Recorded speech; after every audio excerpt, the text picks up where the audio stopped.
Assalamualaikum warahmatullahi wabarakatuh. Halo anak-anak semua, apa kabarnya? Wah, siang yang cerah ya.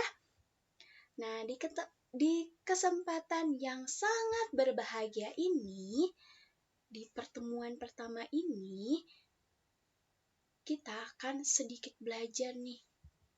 Materi apa? Nah, kita lanjut ya.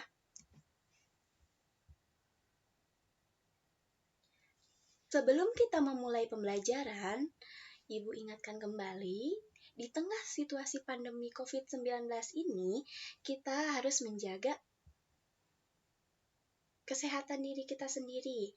Nah, protokol kesehatan yang harus kita penuhi, yang pertama yaitu adalah mencuci tangan. Yang kedua, senantiasa menggunakan masker ketika berada di luar rumah ya, atau apabila kita sakit. Kemudian, yuk anak-anak kita rutin untuk berjemur di bawah sinar matahari. Tentunya di sekitar jam 8 hingga jam 10 ya. Kemudian, makan makanan yang bergizi dan sehat tentunya. Kemudian, social distancing. Jadi kita harus menjaga jarak minimal berapa meter? Ada yang tahu? Ya, betul. 1 sampai 1,5 meter. Kita lanjut ya. Nah, sebelum kita memulai pembelajaran, alangkah lebih baik yang pertama kita membaca surat-surat pendek untuk bermurojaah. Yang kedua, ada membaca Asmaul Husna. Yang ketiga, ada membaca doa mau belajar. Dipersilakan untuk anak-anak sekalian untuk membaca surat-surat pendek, membaca Asmaul Husna, dan doa mau belajar.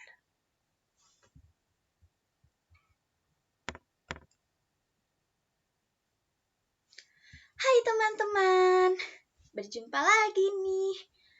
Nah, ada yang tahu hari ini kita akan membahas apa? Ayo, apa yo? Sekali. Hari ini kita akan membahas tentang Quran surat Al-Fatihah.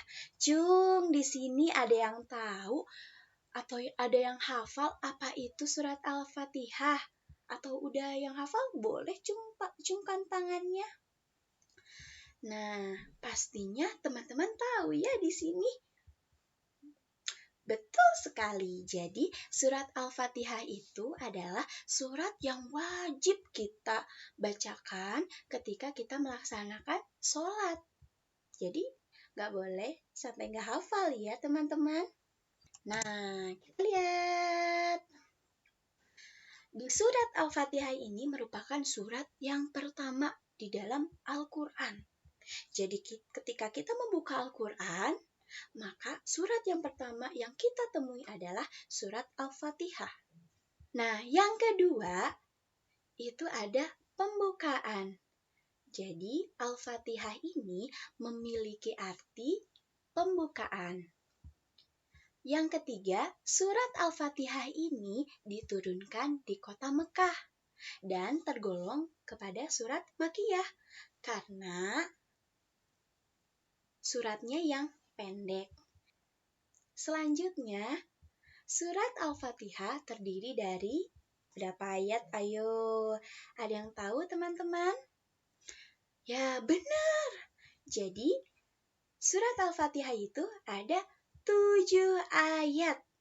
Ayo, jangan sampai terlewat ya ketika sholat.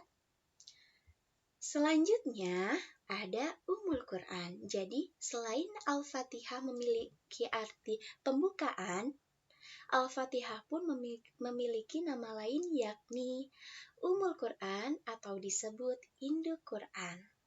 Nah, kenapa disebut Induk Quran? Karena unsur-unsur yang terdapat dalam ayat-ayat di Al-Quran itu ada di surat Al-Fatihah. Makanya surat Al-Fatihah itu disebut juga Ummul Quran. Yang terakhir ada intisari Quran. Nah, jadi semua inti-inti yang ada di dalam Al-Quran itu ada di surat Al-Fatihah. Nah, bagaimana nih teman-teman? Are you get it? Insya Allah lah ya. Insya Allah bisa.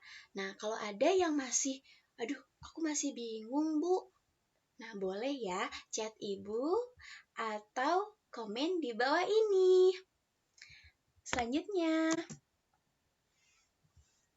makna-makna dari Quran Surat Al-Fatihah. Ada 4 makna. Yang pertama itu ada pujian kepada Allah, yang kedua ada keimanan, yang ketiga ada ibadah, yang keempat ada doa.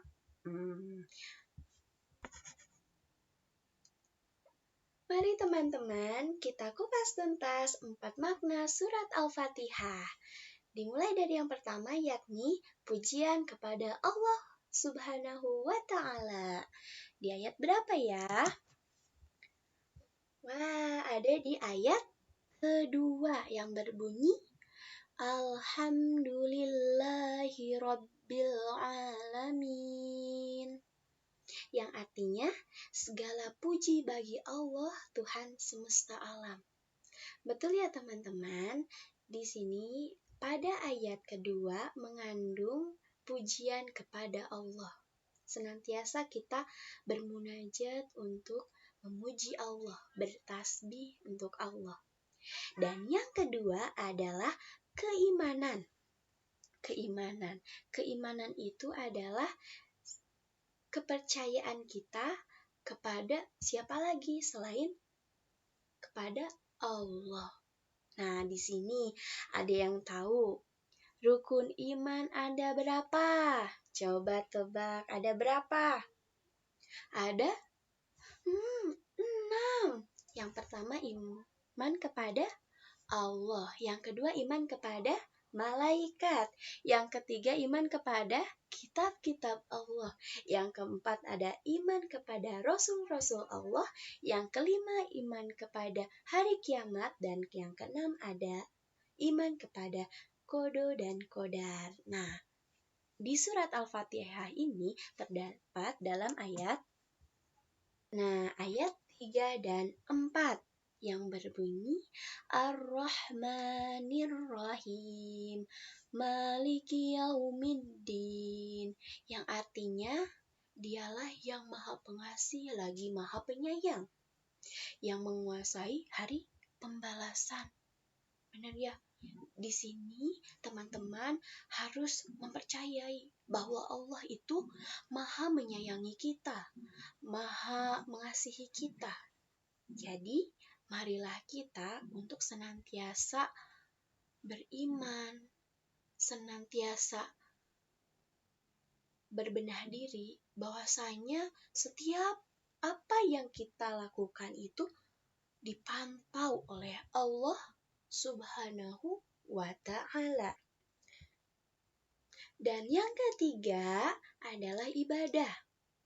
Teman-teman, ada yang tahu ibadah itu apa? Betul sekali, ibadah itu adalah kewajiban kita yang harus kita laksanakan karena perintahnya itu datang langsung dari Allah. Jadi kita tidak boleh melanggarnya. Nah, ada di ayat berapa? Kita lihat.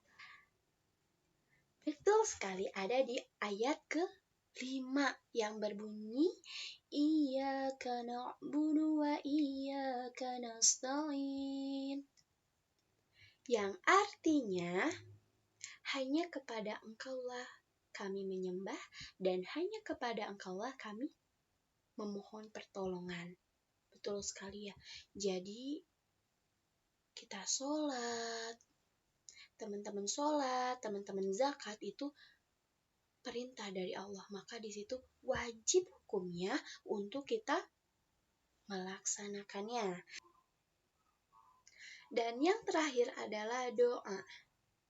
Doa adalah segala tindakan meminta kepada Allah Subhanahu wa Ta'ala. Terdapat dalam ayat mana ya? Ada di ayat ke-6 dan ke-7 yang berbunyi Ihdinas siratal mustaqim siratal ladzina an'amta 'alaihim ghairil maghdubi 'alaihim waladdallin. Yang artinya, tunjukkanlah kami ke jalan yang lurus, yaitu jalan orang-orang yang telah Engkau beri nikmat, bukan pula jalan orang-orang yang dimurkai, dan bukan pula jalan orang-orang yang sesat. Betul ya anak-anak? Jadi di sini merupakan doa supaya kita senantiasa diluruskan dalam beramal, diluruskan dalam melakukan kegiatan. Jadi senantiasa dalam berperilaku, dalam beramal, dalam berkegiatan itu semata-mata niat lillahi ta'ala. Nah, sekian pembelajaran dari Ibu.